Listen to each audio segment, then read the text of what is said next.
तो बिहार विधानसभा के चुनाव की तैयारी कांग्रेस ने लगभग पूरी कर ली है और इसको लेकर दिल्ली में अब बैठक भी समाप्त हो गई। उस बैठक में पप्पू यादव को भी बुलाया गया और कांग्रेस की पूरी रणनीति बनकर तैयार हुई कि किस तरीके से बिहार विधानसभा चुनाव को लड़ा जाए। सीटों को भी कांग्रेस ने फाइनल कर लिया है कि किन किन सीटों पर कांग्रेस चुनाव लड़ेगी और लगभग सब तय हो गया है। देखिए, कांग्रेस इस बार बिहार विधानसभा चुनाव मजबूती के साथ लड़ने वाली है। कांग्रेस की पूरी प्लानिंग जो है वो बनकर तैयार हो गई है और इस पूरी प्लानिंग की बैठक जो है वो दिल्ली में हुई। दिल्ली में ये बैठक हुई और उसमें ये तय किया गया कि हमारा अगला स्टेप क्या होगा, हम किस तरीके से जनता के सामने जाएंगे, हमारा सही मुद्दा क्या होगा, हम किन मुद्दों पर जनता से रूबरू होंगे। तमाम चीज़ों पर चर्चा हो रही है और कांग्रेस को लेकर ये बातें कही जा रही थी कि वो कांग्रेस पिछलग्गू बनकर चलती है, लेकिन अब वही कांग्रेस आगे आगे चल रही है और अपनी पूरी रणनीति बना रही है। देखिए, गठबंधन में चर्चा होती है कि कांग्रेस सबसे कमज़ोर पड़ जाती है और उसके पीछे का कारण ये बताया जाता था कि कांग्रेस जो है उसे गलत टाइम पे गलत समय पर उम्मीदवारों के बारे में बताया जाता है, मतलब कि सीटों के बारे में कि यहाँ पर आप ये उम्मीदवार उतार लीजिए, और वो फंस जाती है।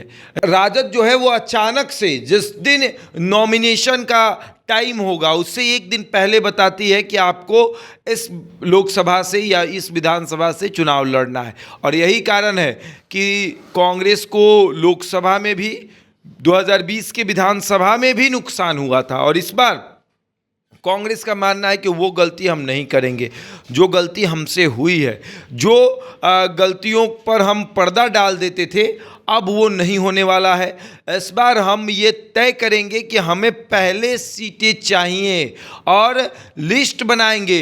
लिस्ट तेजस्वी यादव, लालू यादव को दे देंगे कि ले लीजिए लिस्ट, और इसी लिस्ट को आप रखिए और सही तरीके से आप जो है वो हमको सीटों को दे दीजिए, फाइनल करिए, दे दीजिए।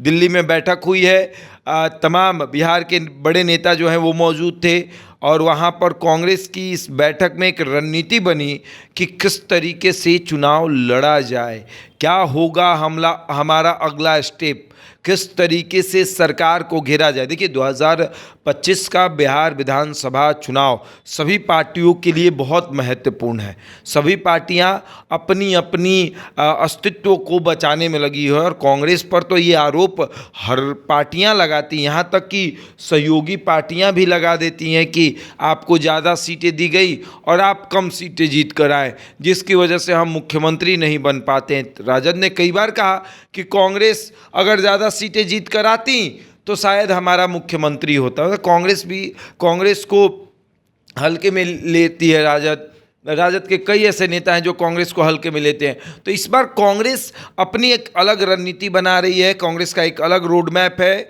और उस रोड मैप पर कांग्रेस ने मजबूती से काम किया है और अब उस मजबूती को देख रही है कांग्रेस, मीटिंग कर रही है।